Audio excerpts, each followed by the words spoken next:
This podcast contains adult language and stories of true crime.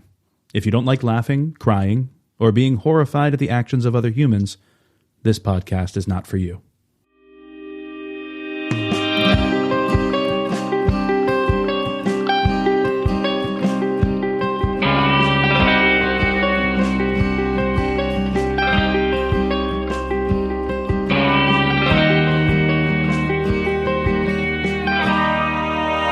Hey listeners, welcome to Season 3, Episode 21, Part 2 of Resolved Mysteries. Hi! Hello!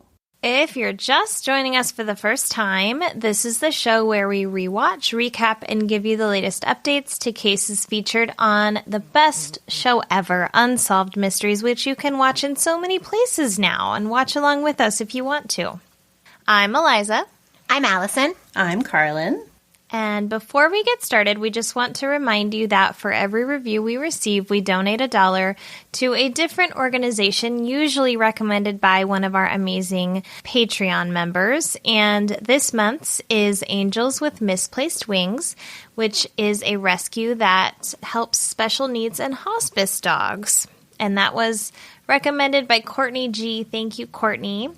And we're doing a magnet giveaway, and if you leave us a review and screenshot it to us and send it to our email with your mailing address, we will send you a free magnet, and we need 5-star reviews to help hashtag bury the 1 stars. Another way you can support the show is by joining us on Patreon. You will get ad-free episodes, early access to some episodes, 2 additional episodes a month, and some goodies in the mail. And we have a fun little community over there. So you can support the show by going to patreon.com/Resolved Mysteries Podcast. If you join us on Patreon, it's a great time because our Season 3 finale will be coming out for our patrons only on Sunday, May 2nd. Coming. So you'll get to listen to it early. And we're going to have a little finale chat, listening all together and chatting about it on Slack, which we've done the last few season finales, and it's a fun way to connect with other UM fans, and we can sometimes give you some insight into how we recorded or what happened. You never know what will happen. Yeah, you never truly know what will happen. You don't know. So join us. Okay, so last episode was part 1 of episode 21 of season 3. We talked about Richard Bocklidge and Lieutenant Paul Whipkey, so go back and listen to those 2 segments if you haven't already. This is part 2, and what are we covering this episode? I have a Lost Loves, and it's the story of Garry Bickman. And the missing persons segment about Astarte Davis. All right, let's do it. Here we go.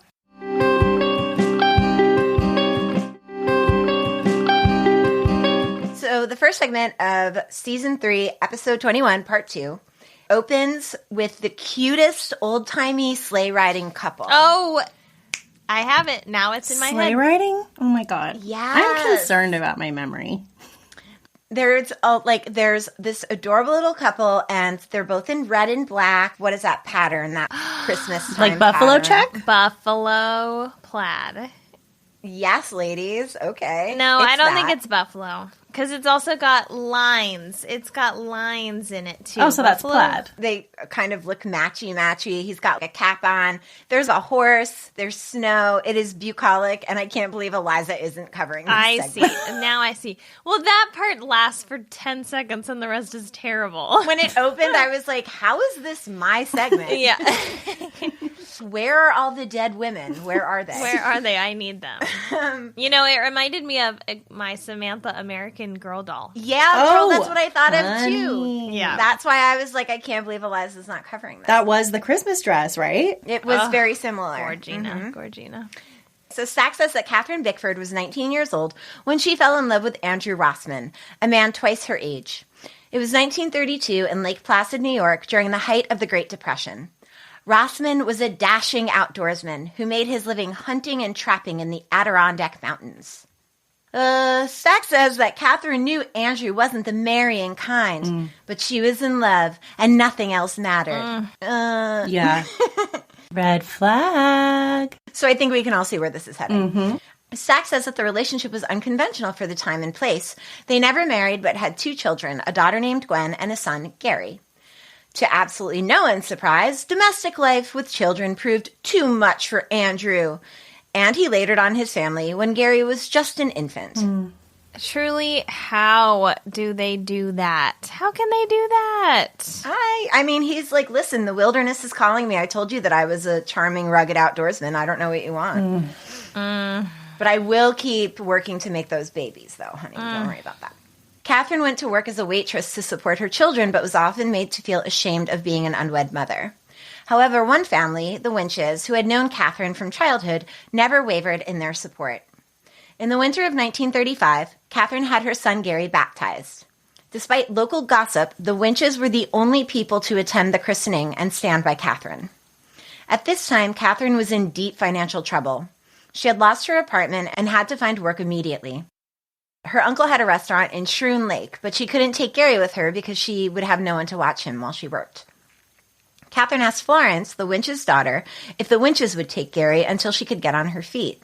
The Winches agreed to take Garry for a few weeks so that Catherine could work and get some money together.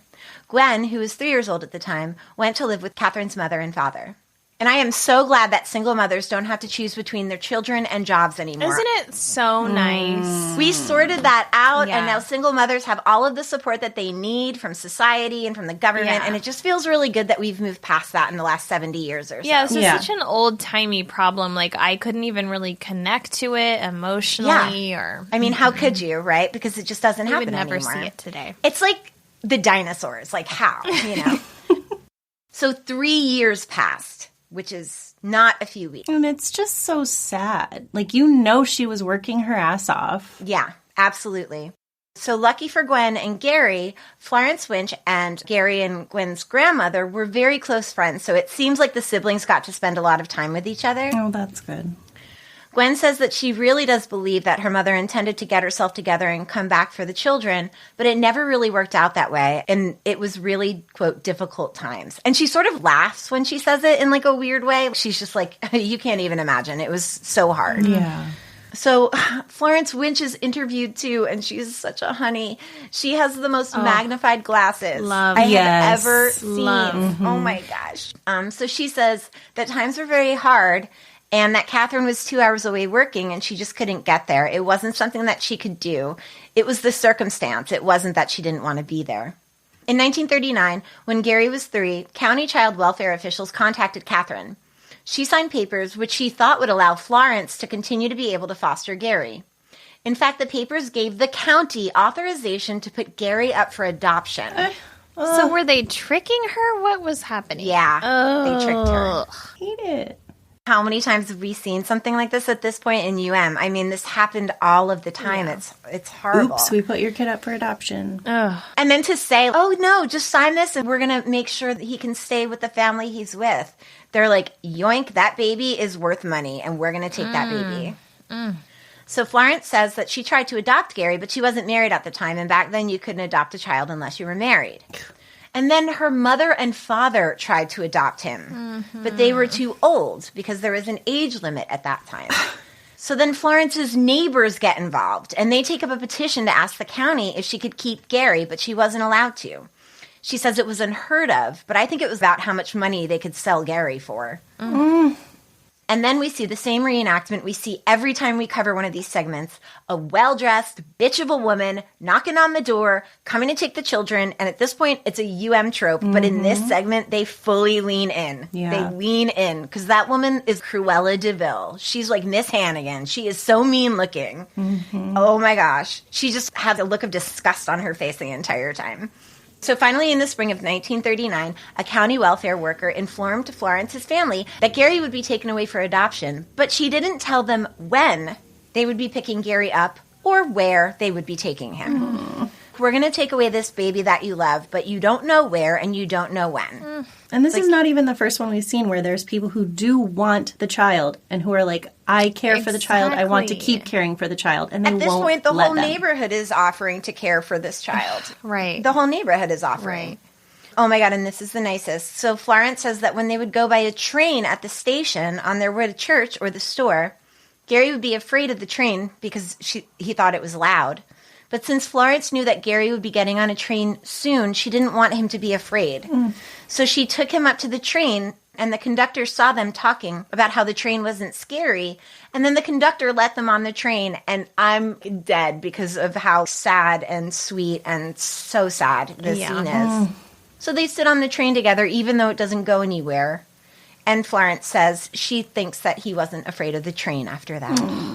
It was like the one thing she could do to protect him. Also, they don't say how old Florence is at this time, but in the reenactment, she looks like she's 16 or 17. She's a kid herself. Yeah. Florence goes on to say that she didn't tell Garry he was leaving, but now she sees that maybe she should have. Yeah. Oh my God, it's just terrible. Oh my gosh. So 8 days after Gary's 4th birthday, the child welfare worker returned. Florence said that she always thought that the woman wouldn't come and that one way or another they would figure out a way to keep him so that either Catherine or the Winches could have him. So this welfare worker is such a great actress because I truly want to slap that face off of her head. She's so good, and I'm so angry with her. Florence tells the welfare worker that she packed some of Gary's things, and the woman responds, "That won't be necessary." And they wouldn't even let him take a single toy from the house. Yeah, Nothing. what in the world? Oh, they're like doing everything they can to not make this child comfortable. Like, Right. Yeah, severely traumatizing this poor little boy. Florence says the woman took him by the hand, they got in the car, and went. So Florence says that now she looks back on it, Garry just thought he was going for a ride with somebody, that he was coming back. She doesn't think he ever thought he was going to leave. No, probably not. it's so I can't do these Lost Love segments. It's so traumatic. It's just so traumatic. I just imagine being that little kid, like, And being like, being wait. that family. What? I'm not going back to my home. And he felt secure enough to go with these people knowing he was coming back. Like, if he didn't have a security, he probably would have, like, screamed and cried. Yeah, to but go he with just, them. like, went along because he trusted this family because they raised him. Yeah. Oh, my God. So, even more sad, let's just pile on the sad. By the time Florence was able to contact Catherine, it was too late. Garry had already been taken to New York City. Eventually, Catherine and her daughter Gwen were reunited. But in 1984, Catherine died and never saw Garry again. Gwen says that she feels a real desire to find her brother and tell him how guilty Catherine felt because of losing Garry. She wants to maybe be able to fill in some of the feelings that Catherine had towards Garry up until her death. Gwen says it's the last thing that she can do for her. Sachs says that Garry Bickford was born in Saranac Lake, New York on June 6th, 1935. Sachs says that on Gary's birth certificate, his name was probably spelled with 2 R's, and his last name may also have been listed as Rossman. So there's no update on the show, but I do have an update. This is a really strange lost love story. So let's start with the names. In this segment alone, they say that his name could be Garry Bickford with 1 R, or Garry Bickford with 2 R's, or that he could be Garry Rossman with 1 R, or Garry Rossman with 2 R's. I also saw him listed as Garry Beckman. We'll come to it, but then he also eventually changes his name. So it's impossible to find somebody if you don't even know their name. So eventually Gwen found Gary's children, Christina, Bruce, and Debbie. I found an article from 2000 from the New York Daily News where Gwen was interviewed, and she gives a little bit of backstory and a little bit of her experience. They were separated on June 14th, 1939. That fateful day, Garry, who had just turned 4, was taken away from the Lake Placid home of a neighbor who had been raising him to a Children's Aid Society shelter at 150 East 45th Street in Manhattan. Quote, I was 5, and I was at my grandmother's. I was told that a man had come and taken him away. I didn't know why, but I knew that it was bad. It was wrong. These days, things like that were common, and sometimes there was money involved. Ugh. In 1991, the Lake Placid News wrote of her plight and ran a picture of little Garry. Quote, I received many calls, she says, but they all resulted in nothing more than rumors and false leads. This woman has spent her life looking for this person. In 1995 or 1996, she was told by the Children's Aid Society officials that her brother's records were sealed by law because he had been adopted. But they also told her that he could be living in Queens. The idea of her long-lost brother being so close fired her expectations, but it has proved impossible to confirm. Quote, I'm not sure if it's true, but it's the only lead I have. He was adopted, so of course he has a new last name, Gwen says. Many things, though, have changed since 1939. Nowadays, children are no longer housed at Society's East 45th address. It contains only offices. And in the last few years, the thinking about confidentiality in adoption cases has evolved. Jan Flory, the Society's Director of Services, says, now it is considered normal for an adoptee to want to know the circumstances of his or her birth. The laws allow much more flexibility in terms of the information that can be revealed. So Flory says, she should give us a call again. We will do all we can to help her out. Gwen Sanders says, this is wonderful, her voice full of emotion. She says it sounds like a real breakthrough. So the Times article I read came out in January of 2000, and I did some math, like the math meme lady. I was like, working really hard. I did some math, and based on other posts I saw, Gwen found some of her family, Christina, Bruce, and Debbie, Gary's children. So I believe that she had found some of her family by October of the year 2000. So within 10 months, Gwen was reunited with Christina, Bruce, and Debbie. So then around 2018, an amazing Redditor with the username of Fluxistrad did a write-up about this. So I'm just going to read you some of it because it's really incredible. So she talks about seeing the segment and wondering whatever happened. So she says, although Gwen was able to find Gary's children, she was unable to find Gary. He'd been renamed Robert Ernst Lundstrom in 1941 and raised a family near Huntington, New York City. So now that's 4 names. Mm-hmm. Yeah. One day in 1964, he vanished without a trace, and his children are still searching for him today. What? Mm-hmm. Fluxistrad found Christina Lundstrom and reached out to her, and she replied, and this is what she said. Quote, hi, thank you for writing me. 16 years ago, there was a reunion between my Aunt Gwen and myself, along with her husband and my family. I have a whole new family in Corinth, New York. Sadly, my father, Robert Lundstrom, a.k.a. Gary Rossman, has not been found. I did some digging through classmates and found out that he had changed his last name to Keegan. 5 names. We've tried to locate my father. My sister passed suddenly almost 8 years ago, and he doesn't know that she and my mother have passed on. Oh my gosh. It's our opinion that he doesn't want to be found. I'm just so blessed that my aunt found me. I found out so much about my family and what my real last name was. Thank you for contacting me. If anything ever comes up, I will let you know. We did contact Unsolved Mysteries to let them know about our reunion. I was so surprised to see that you wrote me about this. Many blessings to you. So, Christina has been searching online since she met Gwen in 2000. And together they were able to come up with some more information about Robert/Gary Lundstrom, Bickford, Rossman, Beckman, Keegan. Oh my gosh. So she posted in 2000, Robert Lundstrom, my father, was last seen in Huntington, New York, approximately 1964. He left his wife and 3 children. He was born Garry Bickford in New York. He was illegally adopted in 1941, and his name was changed to Robert Ernst Lundstrom. And he was taken to Mineola, Long Island, New York, where he lived with Mr. and Mrs. Ernst Lundstrom. He attended Mineola High School in New York, graduated in 1954, married Maureen Patricia Ken at Corpus Christi Church in Mineola in 1957. He has 3 children, Christina, Bruce, and Debbie. He also has a sister named Gwen Sanders, a.k.a. Gwen Marilyn Bickford. We do not know if he remembers having a sister. He also was in the U.S. Army from 1954 to 1956 as a paratrooper. His story was aired on Unsolved Mysteries, and at the time we didn't know that his name was changed.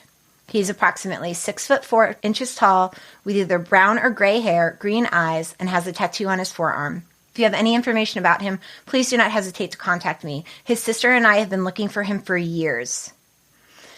So, sadly, Florence Winch LaValle passed away in 1994, and then Gwen passed away on October 29th, 2018 at the age of 84. Wow.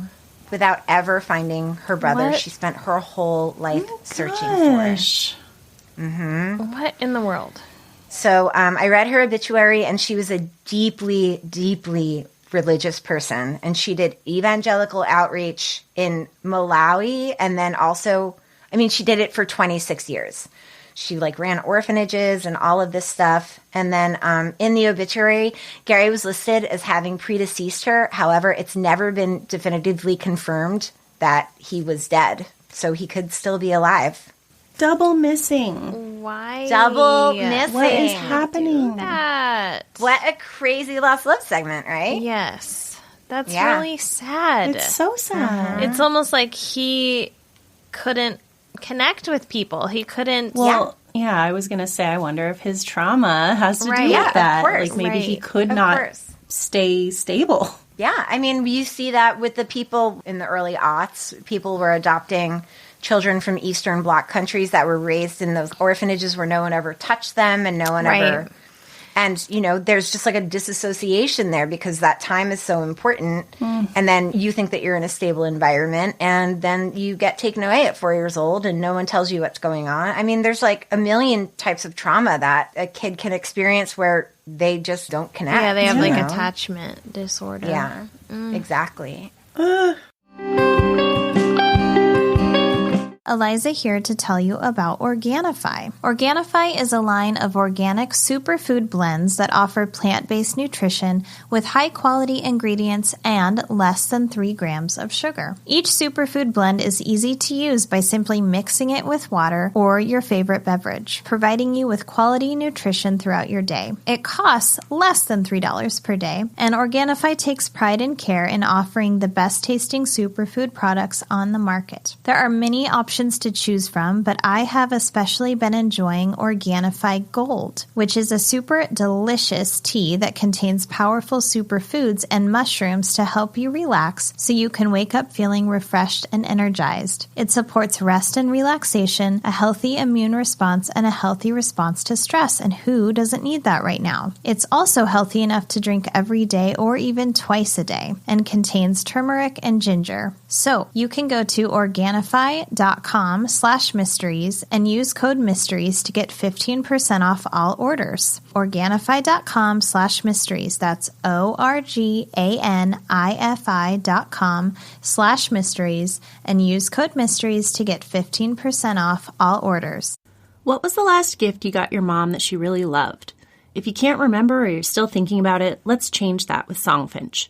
This year for Mother's Day, give your mom a personalized song filled with your favorite memories together. Think of it as a thank you for all she's done for you. Visit songfinch.com, share a few details, select how you want the song to sound, and they'll handpick the perfect professional musician to bring it to life. It's the perfect gift for the woman who has it all and does it all. Don't give her another robe or candle. Give her something she will love and cherish forever. It's also a great gift for birthdays, anniversaries, or just to say you love someone. Songs are usually $249, but this week they are $50 off, bringing them to just $199. And with code MYSTERIES, you'll save another $20. That's a total of $70 off the perfect gift. Just $179 for a gift they will treasure forever. Visit songfinch.com, that's SONGFINCH.com, and use promo code MYSTERIES this week for $20 off the perfect gift.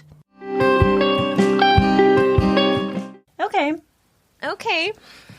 Astarte time, Oh, I can't wait for this. which Stack likes to say Astarte. Starty party.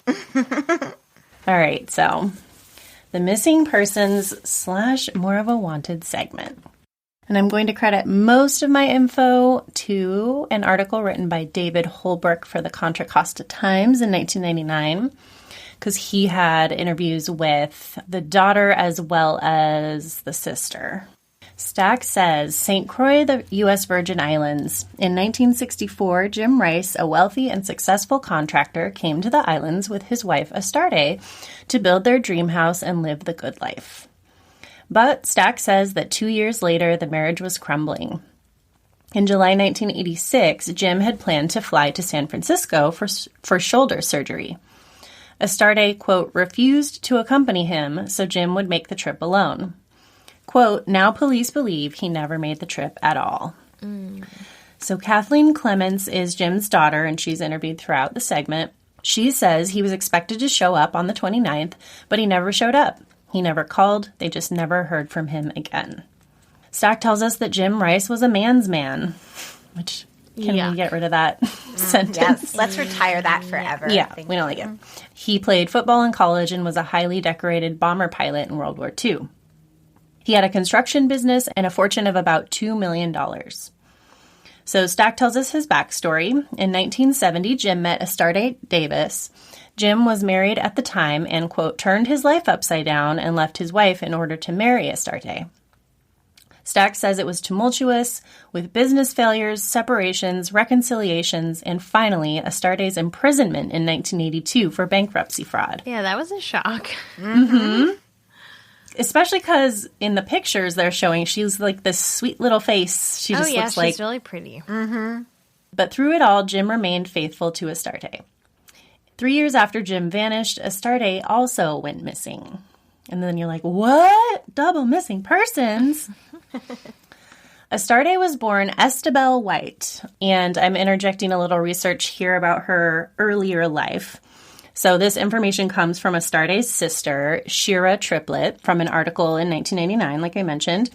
Astarte left home at age 13. Her family was poor, and according to Shira, there was abuse in the family. Shira said, quote, when we left home, I don't know if she ran away or got married or what, she just left. Whoa. Yeah, 13 is so young. Yes, it is. In the 1960s, Astarte settled in the Bay Area, and this is when she changed her name from Estebelle to Astarte. And Astarte is apparently the Phoenician goddess of love and fertility. Yeah, I had an eye roll there. It was here, while married to a man, quote, believed to be her third husband, that Astarte had 3 sons. Noble, Loyal, and Regal. Oh, my God. I only remembered Noble. Ugh. Don't you hate it? I hate That's it. terrible. It makes me barf. So some more background info that UM didn't go into. At some point, Astarte is working as a bookkeeper for a company in San Rafael, and she starts embezzling from them. Okay. She was eventually convicted of this, and she is later placed on probation in 1969. Court records also showed that Astarte had attempted to claim ownership over property that was not hers and was also passing checks in her estranged husband's name. Mm-mm. It was in 1970 that Astarte moved to Contra Costa County, where she got a job with general contractor James Rice, who had recently separated with his wife. So they meet while they're working together. Mm-hmm. Kathleen, the daughter, said, quote, his only weakness was Astarte. That same year, they ended up getting married in Reno, and the marriage was not even legal because Jim was not fully divorced yet. Oh, gosh. So Jim's daughter, Kathy, explains how out of character the quick marriage was for him. Quote, it was a rash decision. He never drank, but apparently he had 3 drinks or so before the wedding. So clearly it was like her idea, and she was like pushing it to happen. Mm-hmm.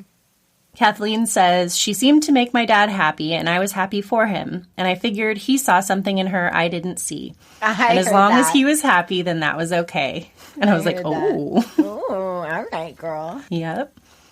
In 1979, Jim and Astarte moved to Kona, Hawaii, and started a charter fishing business. Apparently, Astarte really liked to spend money. Which I was like, I'm really not surprised by somebody naming their kids Noble, Loyal, and Regal, that they think they're like a fucking queen or something. Mm-hmm. Yeah, seriously. She would apparently spend tens of thousands of dollars on shopping trips, buying jewelry and clothes. What? Mm-hmm. Dream. Yeah, I don't hate it. Just jealous. I'm just jealous.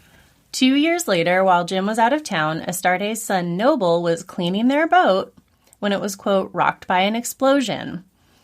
Noble had serious injuries but recovered. Stack says, by good fortune or design, Astarte happened to be near the dock at the time. Special Agent Duke Diedrich of the San Francisco FBI says there was a large debt on the yacht and they had insurance on it. Diedrich says that Noble had said he was cleaning the ship, which was odd because it was about 2 or 3 in the morning. Quote, which was a strange time to be cleaning a boat using gasoline. And, like, everywhere I read about it, they said cleaning the boat using gasoline. Is that a thing that people with boats do?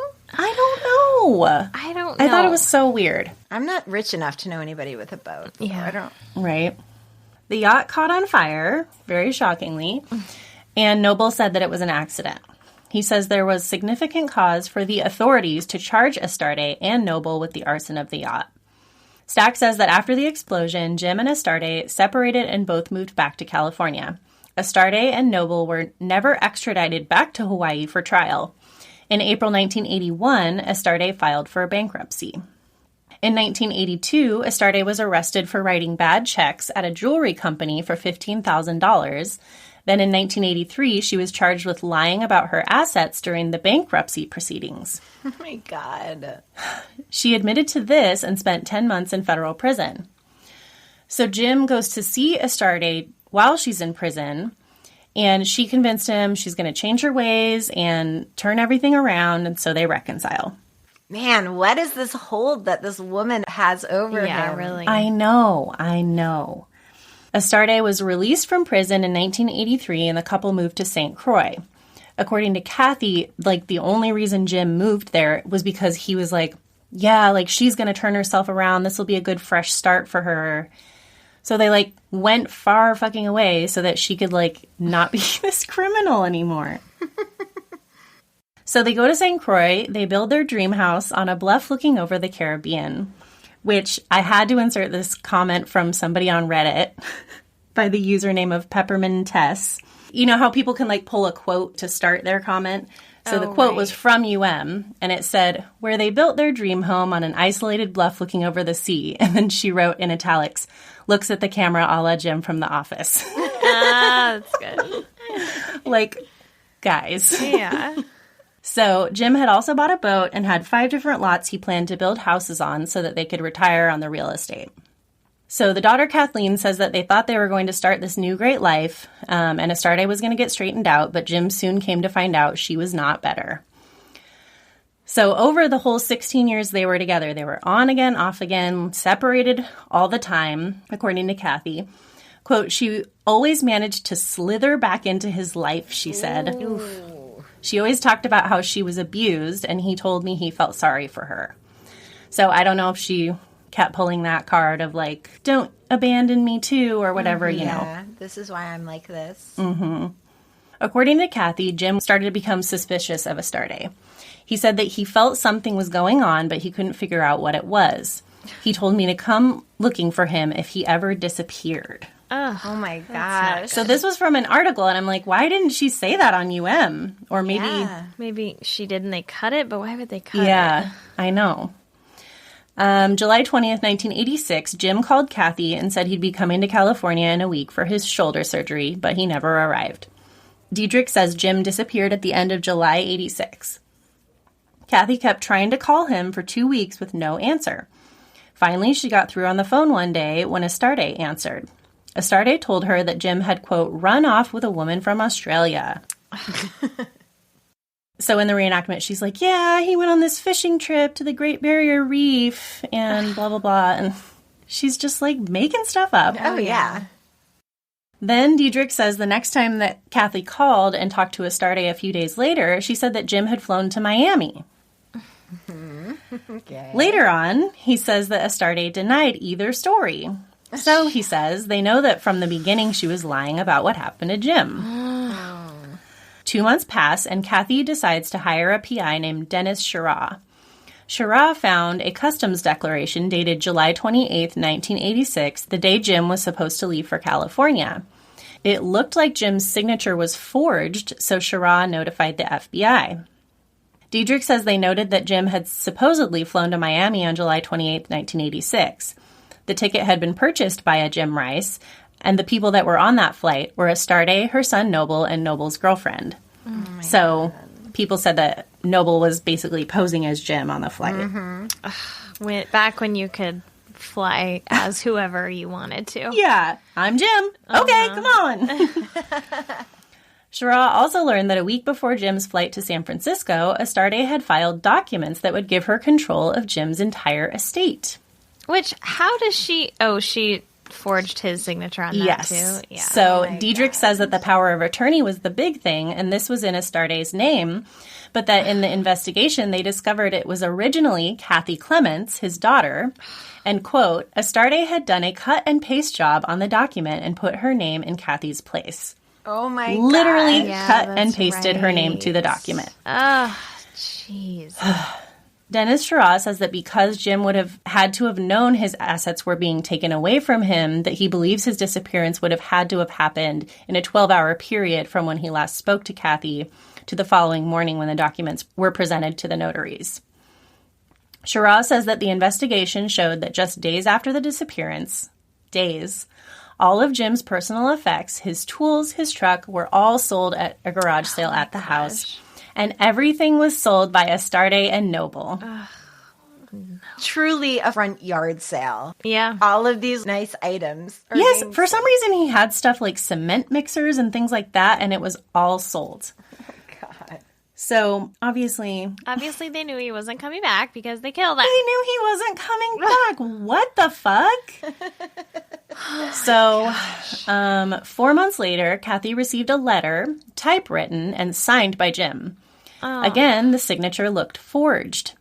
Diedrich says one of the first things that they noticed about the letter was the use of I am, one word, I-A-M, instead of I am, two words. That's weird. They knew that this was a grammatical error that Astarte frequently used. How can you do that? What a dum-dum. Yeah. She's not even good at it. She's just moving faster than they are. Yeah. You know, but that's all. She's just one step ahead, but she's not that clever. She's forging all these documents and she hasn't even figured out how to do it well. Yeah. Like, read it over once, girl. Yeah, have somebody proofread that She shit needs for to you. be a slightly more detail-oriented. Yes. Kathy said she remembers just thinking it was the meanest thing someone could do. Writing to the family of a missing person and posing as that person still being alive and giving any ounce of false hope. Quote, I just thought that was so cruel. It's terrible. And I got to agree, that's like the next level of messed up. And also, can we talk about when she went out and checked that mailbox? Her house is fancy, honey. I never noticed that. Nice. Oh my God, it's like a mansion behind her. Well, I think they had a fairly money. wealthy family. Yeah. Yeah. Kathy Clements and Dennis Schirra are convinced that Jim was murdered and his body may be in the ocean, and that Astarte may know what happened to him. And I read somewhere during my research that someone said that Noble had very recently purchased a new anchor right before this. But when I went back to put it in, I couldn't find it anywhere. So I don't know if that's true or what, but I saw it somewhere and now I can't find it. So Purchased an anchor. like for his, because they had boats in the family. I know. But yeah. Can I get a gun with that anchor, please? Yeah, seriously. Seriously. So Kathy Clements spent 2 years and $800,000 on attorneys and investigators before Rice Davis was indicted on a charge of embezzling from Rice's estate. Wow. Yeah. January 1989, Astarte Rice was charged with bank and mail fraud because of her attempt to seize Jim's assets. But she was released on bail, never showed up for her court hearing, which is shocking, and disappeared. She's like, I promise, I'm definitely going to come I'm back. coming. I'll just be right back. So while she was on the lam, she sent a letter to the Contra Costa Times saying that the reason she fled was because she was being framed for Jim's murder and that she had nothing to do with it. So many letter writers recently. Yes! Yeah. I know. It's a theme. Quote, I know they will find me one of these days, and the U.S. government will go very hard on me, she wrote. Yeah. Yes, as they should. Yeah, you did a lot of bad stuff, girl, so yeah. In 1991, Astarte was living another new life in Santa Barbara. She was working for a contractor and would spend her time going to the symphony and the opera, basically like shopping around for another rich guy. Yeah. Her boss, the contractor that she worked for, William Dalzell, remembered that one time she got really mad because there was an older gentleman that refused to marry her. Oh my. Dalzell also remembered one time when Astarte was drunk at an office party, she started talking about a place in the Virgin Islands that would be, a, quote, a good place to hide a body. Oh, What? Really? Yeah. So Dalzell starts to become very suspicious of Astarte, and he like had such bad feelings about her that he would have nightmares about her. Oh my God. But he would like talk Jeez. himself out of it and be like, she's just a little old lady. Like, what are you thinking? Like, this is crazy. This is crazy. But eventually, he catches her embezzling from him. Oh my gosh. And he turns her in. Quote, when they found out who she really was, they told me I just turned in a wanted criminal. I was shocked. Oh my gosh. So doesn't tell us this either, but Astarte pled guilty to the 8 charges against her for embezzling from Jim. And she only pled guilty after Noble admitted to being his mom's accomplice and said that he would testify against her. Noble turned on her. Whoa. Well, his name's not loyal. He's not loyal. He's not loyal. He's like, He's don't Noble. get it twisted. That's my other brother. Yeah. Noble had also been arrested for drug and burglary charges, so it's safe to say that Astarte was just like a wonderful influence on her son. Oh my Fabulous. Yeah, and I looked it up, and he has like reckless driving charges, DUI, like all this dumb stuff. Hot mess. So because Jim's body has never been found, they have not been able to charge Astarte with his murder, but the FBI still considers her a prime suspect. Astarte did plead guilty to bank and passport fraud in both the U.S. and St. Croix and served the first part of her 15-year sentence at a medium security prison in California. In 1997, Astarte was transferred to minimum security federal prison in Dublin, California, and a year later, she just walked out of the facility. Yeah. What? Yep. That's how those are. They don't have like fencing around the minimum security ones. You can just walk away. Yeah, you're good. Oh my gosh. Yeah. So weird. U.S. Marshal Chris Hansen says she was there when they did the morning count between 5 and 6 a.m. Then there was a fire drill that morning, so there was another count done at 10 a.m. She was not scheduled to work that day, so sometime between the first and second counts of the day, she found an opportunity to leave the facility. Bye. Quote, she's very cunning, she's smart, she's intelligent, and she's very dangerous. She'll use anyone, deplete their resources, and she's suspected of being involved in the disappearance of people. Wow. That checks every box. Yep. And then that's where the UM segment ends. So again, inserting a little bit of in-between stuff. So while on the run again, Astarte is featured on UM. She's also on A Current Affair, and she's also on America's Most Wanted. Oh, wow. Which apparently she was on America's Most Wanted a few times, which is interesting now that we know they don't rerun. Yeah. So in 2002, Astarte is living in none other than Spokane fucking Washington. The UM capital of the world. Truly. She apparently had several different jobs there. So the UM episode that she was in was re-airing a second time at this time in 2002. So someone, they weren't named. I'm sure they probably didn't want to be. But someone recognized her and called the authorities. The authorities go to her house. And of course, she is not there. So she had just started driving because most likely, I'm guessing, she saw the TV guide, like that often happens. So she drives away, and it takes them 2 days, but they do capture her and arrest her. And we're able to positively identify her via fingerprints. So she's sent back to prison. They tack on 2 more years for her escape. And she did end up serving the rest of her sentence and has since been released. I did find some legal documents from 2010 where it looked like she had petitioned to have early termination of her probation. But the courts were like, no, we really don't think that's a good idea for you. And I did find her. She is still alive. She is living in Sacramento, and she's 88. Oh, my gosh.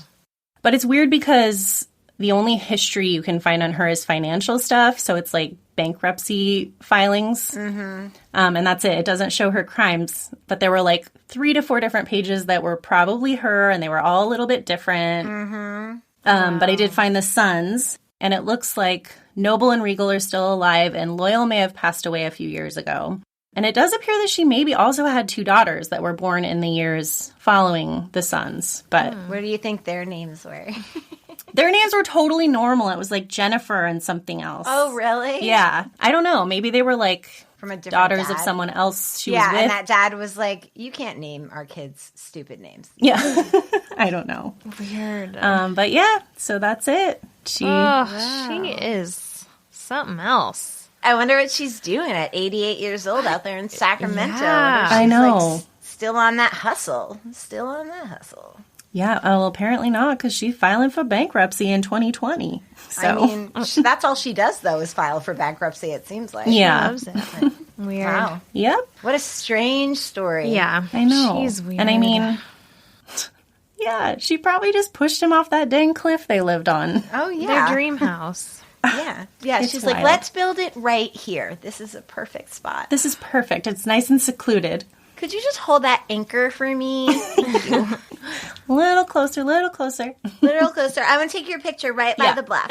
Right there. Oh, Nice. That's sad, though, because he didn't do anything wrong. He just No, got it's terrible. He the wool didn't pulled over his but eyes. his reenactor was wearing the shortest shorts in that kitchen when he was talking about going for the surgery, and he's like, I just can't believe that my wife's not going to come with me. Did you notice his shorts? didn't notice. Oh my No. God, you have to go back. I'll have to screen grab you it. have to screen grab it. They are so short. I can't believe it. You didn't Oh notice. my gosh. He was He showing was living those that island life. gams. I mean, totally.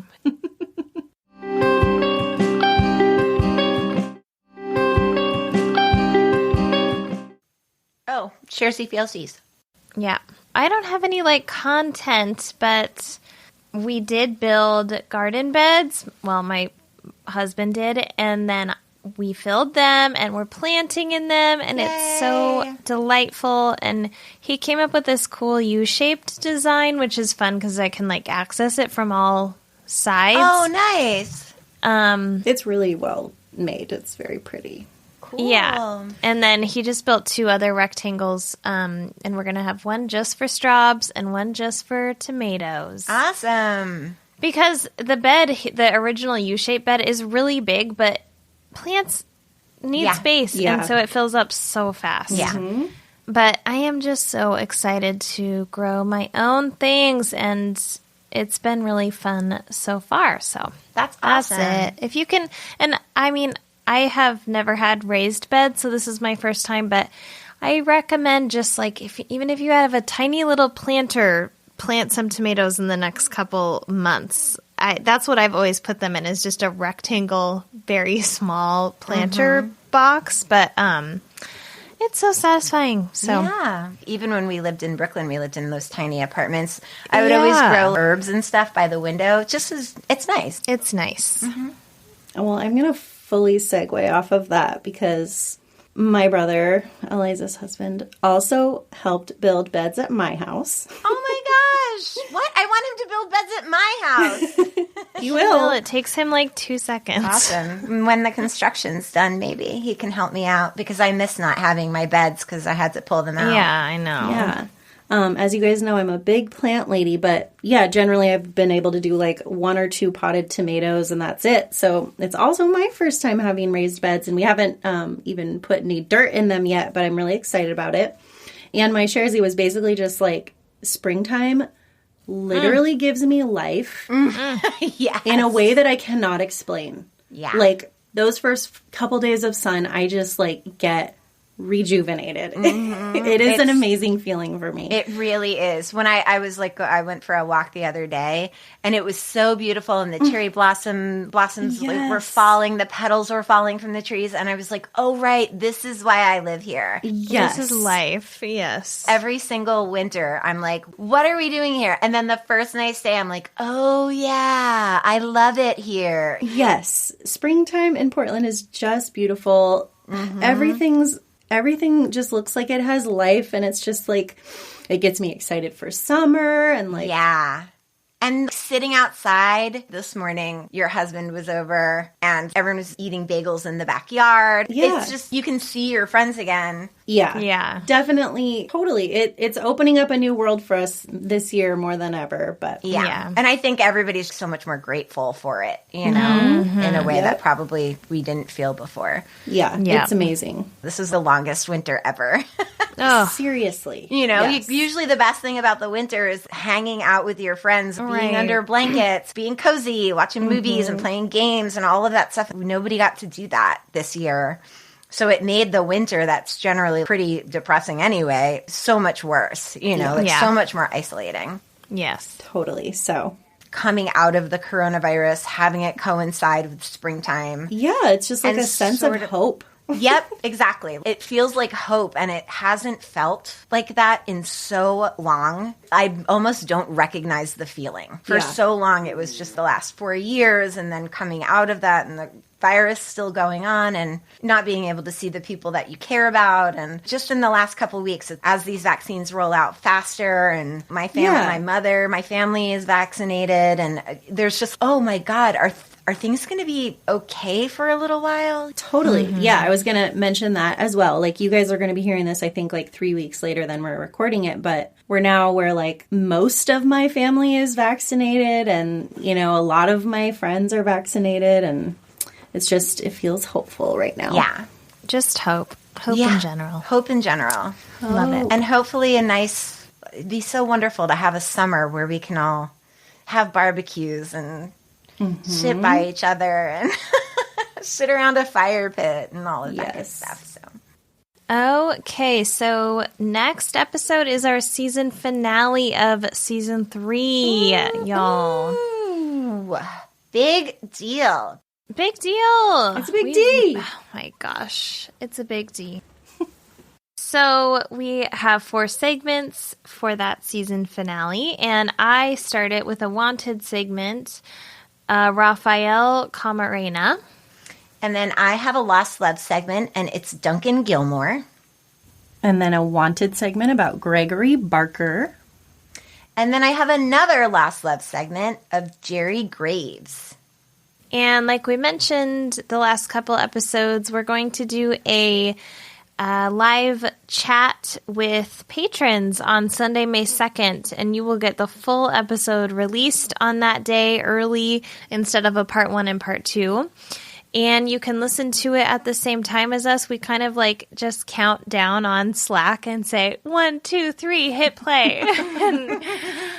It's really fun. We've had fun the last couple of years, so we'd love to have you, and you can still join Patreon to have access to that. So you can go to patreon.com/Resolved Mysteries Podcast and join at the $5 a month level or higher, along with having access to that season finale party. You will also get ad-free episodes, 2 extra episodes a month, and other goodies. To see photos we reference in this episode and others, follow us on Instagram at Resolved Mysteries Podcast and on Facebook and Twitter at Resolve the Pod. You can contact us at resolvedmysteriespodcast.com. resolvedmysteriespodcast@gmail.com is our email, or for paper letters we can hold in our little grubbies. P.O. Box 14005, Portland, Oregon 97293. And send us your stories for listener short stack episodes so that we can keep making them and reading what you send to us. And I'm going to read a review right now because we have been petitioning for some more 5 stars. Just if you like listening and I do it too all the time. There's so many podcasts that I still need to review. But I have to say, since starting a podcast, the 3 of us have gotten better about reviewing ones that we really, really like.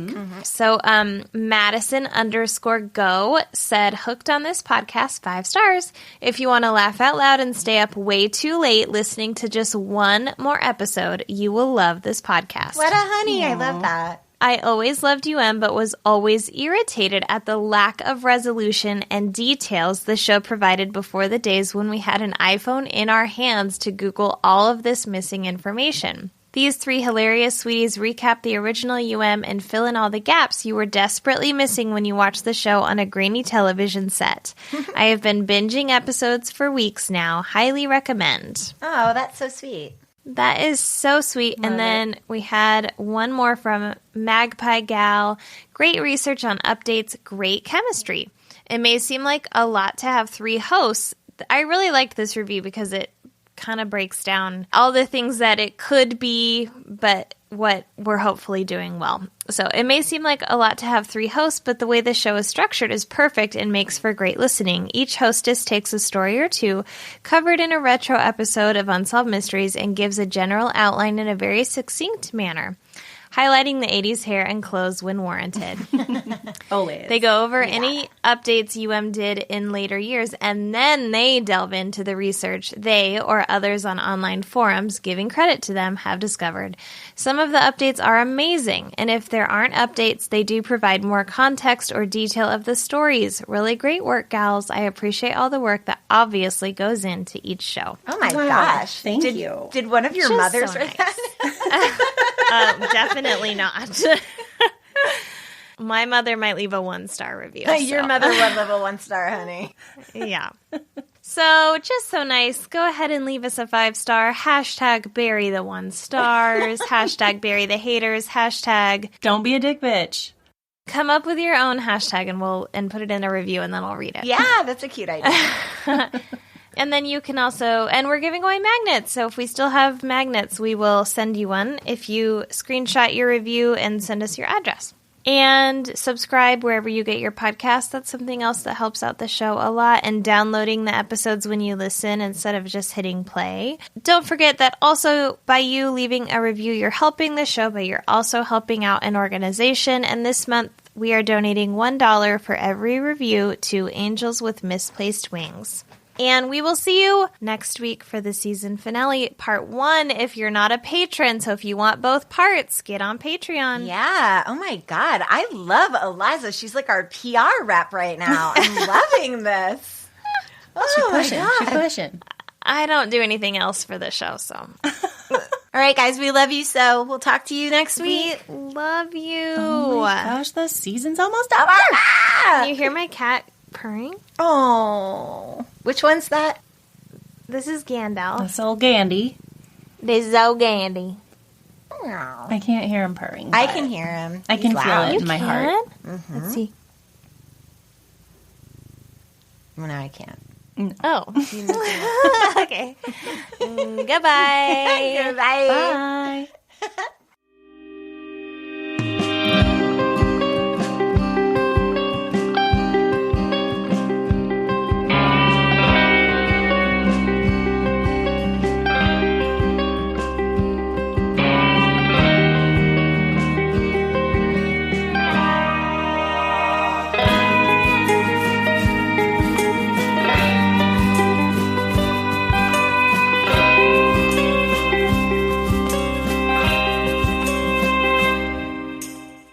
Don't forget to hit record. Don't forget. Villano. Okay, I'm recording. Okay. Clap. Oh, Here we go. Just clap. Clap. she's like, clap. 1, 2, 3. Very good. Karlin doesn't approve. Didn't I do it right? You did good. You did That good. was good. I To think me- One was way behind. No, I was first. Oh my god. I won't name any names, but Allie, you did good. Okay. Fuck you.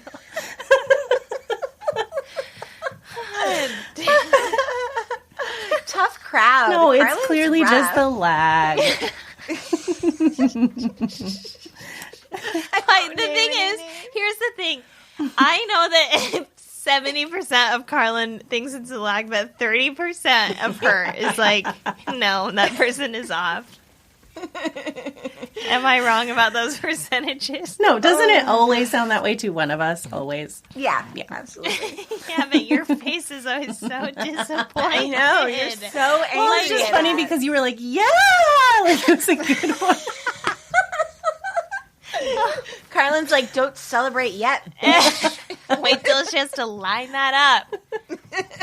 Oh my god. We could have a whole clapping episode. We really could. Okay, go ahead. Okay.